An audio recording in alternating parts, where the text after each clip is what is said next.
A single federal district judge can now block a federal policy nationwide binding the executive branch everywhere in the country.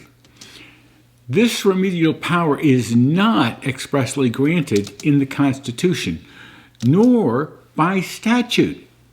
It was largely unknown for most of American history and is now under direct scrutiny by the Supreme Court.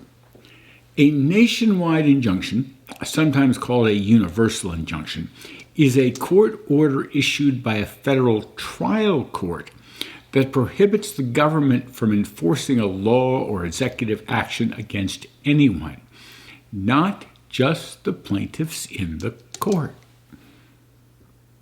Historically, equitable relief in federal courts was plaintiff-specific. Courts resolved concrete disputes, and remedies were limited to the parties properly before them. Nationwide injunctions depart from that tradition by extending relief to non-parties, effectively setting national policy at the trial court level. Courts issuing nationwide injunctions typically rely on their traditional powers in equity, reflected today in Rule 65 of the Federal Rules of Civil Procedure. But neither Rule 65 nor any federal statute expressly authorizes injunctions extending beyond the parties. The Supreme Court has repeatedly stated that the scope of injunctive relief is dictated by the extent of the violation established. That principle raises a central question.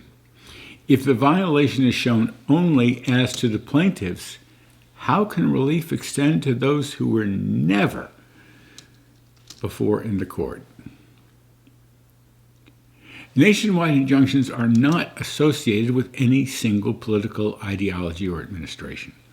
They have been used repeatedly across the spectrum. In Texas v. United States in 2016, a single district judge enjoined the Obama administration's DAPA immigration program nationwide.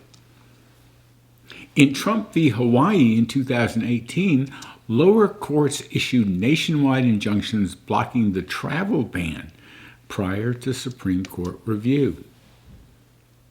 In Biden v. Texas in 2022, nationwide relief again shaped federal immigration policy before final resolution.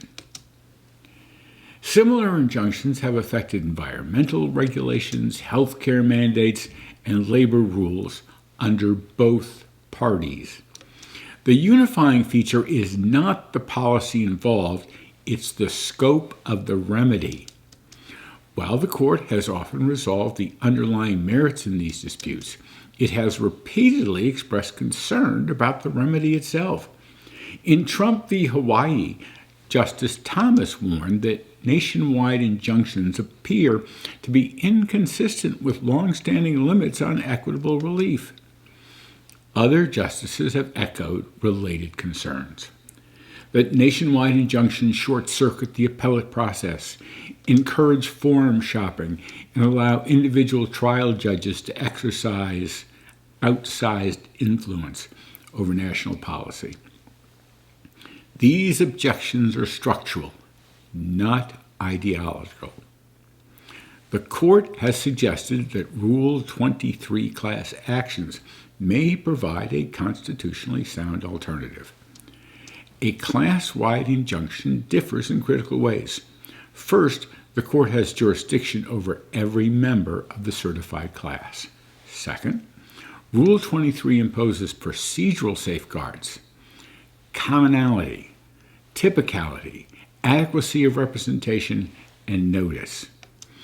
Broad relief is still possible, but it is anchored to parties properly before the court, not extended by judicial discretion alone.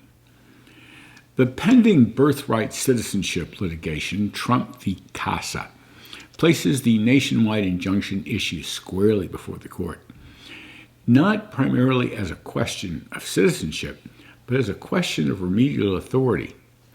The court may use the case to clarify whether nationwide injunctions exceed traditional equitable limits, whether class-wide relief is the proper substitute, or whether universal injunctions must be sharply constrained. Any such ruling would reshape constitutional litigation far beyond immigration. Nationwide injunctions are not about who wins a particular policy dispute. They are about who has the authority to decide national questions and through what judicial mechanism.